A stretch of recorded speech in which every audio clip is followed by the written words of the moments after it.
These exotic sports cars are more affordable than ever, but should you buy one?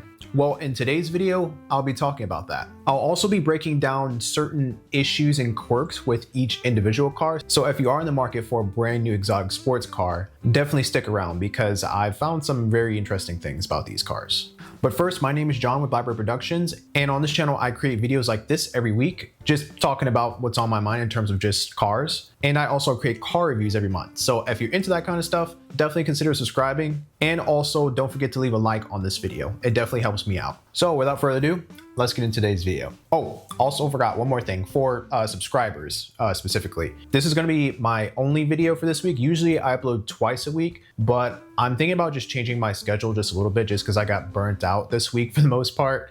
So I'm probably gonna take the rest of this week off after uploading this video, and I'll also probably take all of next week off just so I can get the creative juices flowing again, you know?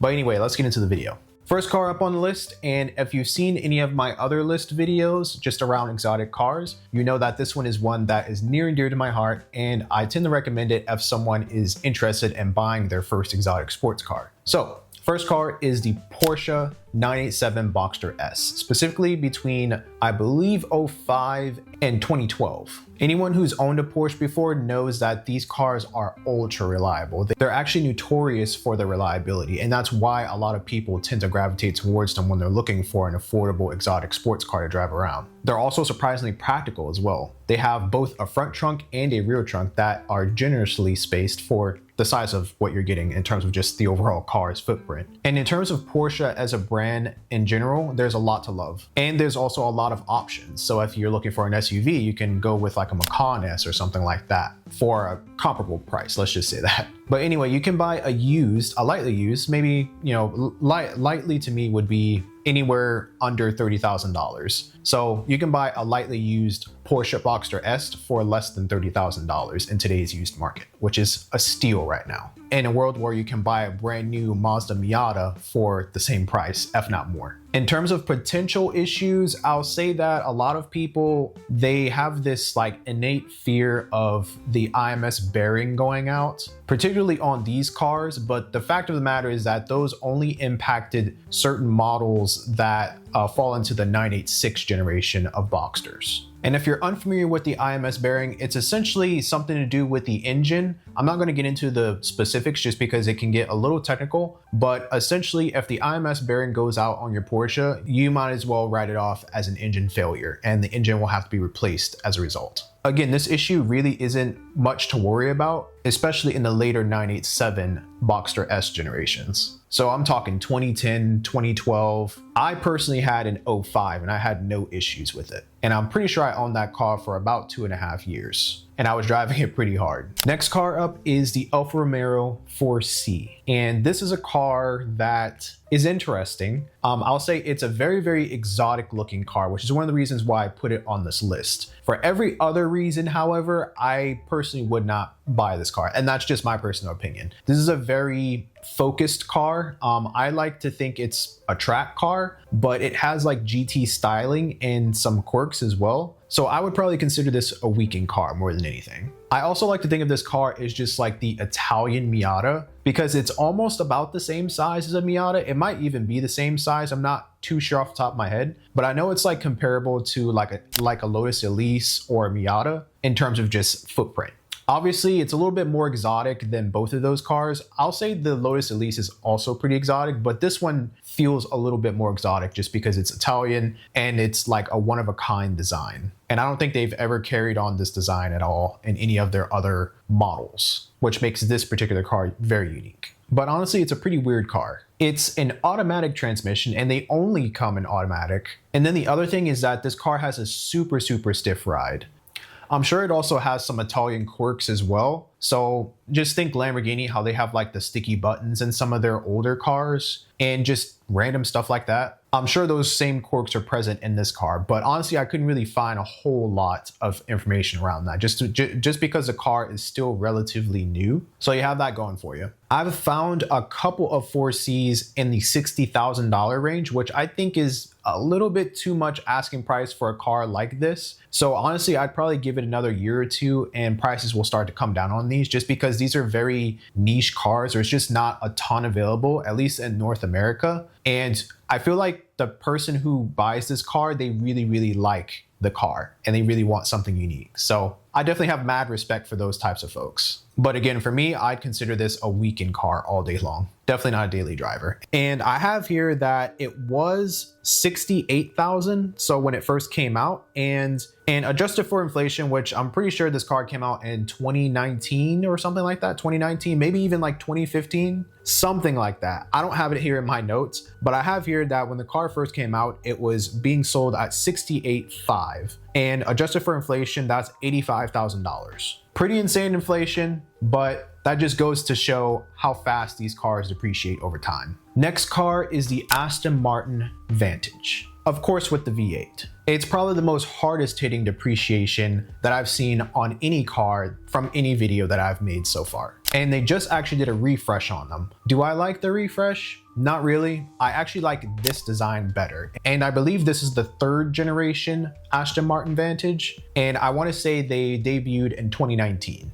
I've heard a lot of different things about this car, but one of the main things is just interior quality. Again, I feel like I don't have to say this at this point just because I've covered a number of British cars on this channel, but British cars have those classic British quirks. And you know, you're getting like rotting seals, stuff just coming apart, stuff glued on, all kinds of different things like that. And for a car like this, I feel like it's a little bit unacceptable. Well, actually, it's a lot unacceptable just because of the price that I'm about to get into. But overall, questionable quality, at least in the long term. I'm sure if you get this car brand new, the quality won't be anything to worry about. But if you're buying used, definitely look through this car thoroughly. Also, check out the inside, of course. I feel like that's where a majority of the cracks start to show. In terms of reliability, I couldn't really find a whole lot of reliability issues with this particular car. It's just the quality of these British cars. They're not always the best. And just based on what I've seen and, you know, just read online, it's just up and down. Like the quality of these cars are just up and down. So sometimes you might come across an owner that's like, oh, this car is perfect. I've been daily driving it, putting, 12,000 miles a year on it, just regular mileage, wear and tear, and I haven't had any issues. And then you have some owners that are like, this car is a disaster. It's a money pit. I've spent 20 grand in repairs and this and that. And, you'll get those types of people as well.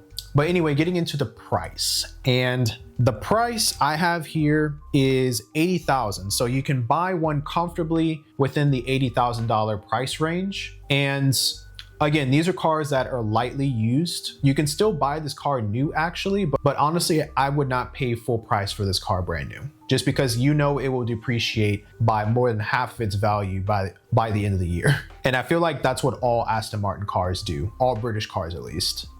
I have here that it was $156,000 when it first debuted, and adjusted for inflation, that is $194,000. So that's more than half of its value. Just like I said, more than half of its value over the past couple of years since this car has been on the market. That's pretty insane, honestly. And it kind of sucks to see a car like this depreciate so quickly. But that's just food for thought. When you're looking for a supercar like this, unless you have the money just to give away, basically, because that's basically what you're doing. You're just basically watching your money evaporate over the first couple of years of ownership when owning a car like this. Unless you have that kind of money, or if you have like, 100 grand just sitting under the couch that you just forgot one day, go and buy this car, no questions asked. But if you're on a budget and you're just trying to get the best bang for your buck, would not touch this car brand new. Next car on my list is a car that I actually reviewed, a variant of a car that I reviewed, and it's the car I actually mentioned at the beginning of this video. It is the Lamborghini Gallardo LP, and then in my notes I put XXX because there's different LP variants. But what you have to know is on this list, I specifically included the LP variant of the Gallardo. So that is the 2nd gen Gallardo, not the 1st gen, the 2nd gen. And if you want to know more about just the distinction between the two generations, you can check out my review of the Lamborghini Gallardo Superleggera. Again, you can check it out in a card somewhere above here. But I'll say exactly what I said in my review. It's a very, very nice car for people who are interested in just owning their car, like really owning your car. So what do I mean by that? If you are a person that's comfortable wrenching on your car, so essentially just servicing your car yourself, so like doing your own oil changes, changing filters, changing belts, stuff like that. If you're handy around cars and you're in the market for a, let's just say, a relatively budget supercar, then this car is for you. In terms of reliability, these cars are notorious for their reliability actually. However, I will say quality is questionable, especially in the earlier Gallardo models. So those are pre-LP models and also early LP models. You get those classic Italian quirks like sticky buttons. You might get some creaks, little stuff like that, but it's nothing like game changing, like the engine won't go out on you or anything like that. This is a tried and true V10 that Lamborghini has put into this car, and it's actually still being used in their lineup today. I actually got a comment about this on my review of the Lamborghini Superleggera, and I'm not sure what that person was talking about, but the V10 is present in the Sterrato, for example, and also the Lamborghini Huracan Evo, which are two cars that are still being sold in Lamborghini's lineup today. I want to say it's in the Technica as well, but I'll have to double check that. But case in point, it's still an engine that's being used today. It might be a little bit bigger, or it might have like a little bit more power, but essentially it's the same platform that they've been using for years now, which I feel is a testament of how reliable that engine is. Another thing in terms of reliability that most people don't really know about this car is, although you can do a lot of the servicing yourself, those items that require a little bit more of a professional eye to look at can be a little bit expensive. And when you own a car like this, you have to have a rainy day fund. And what I've heard online is some people, they like to keep aside at least 20 grand or 25 grand to service this car if something catastrophic fails. And I feel like it's just best practice in general for a car of this stature, just because you are owning a supercar. So that means if you do have to have a professional eye to look at it, you have to have some supercar money to pay that technician or that expert artisan technician, whoever it is, to look at this car. Because this isn't any old car you can just take down to Lubes or Walmart to get an oil change, for example.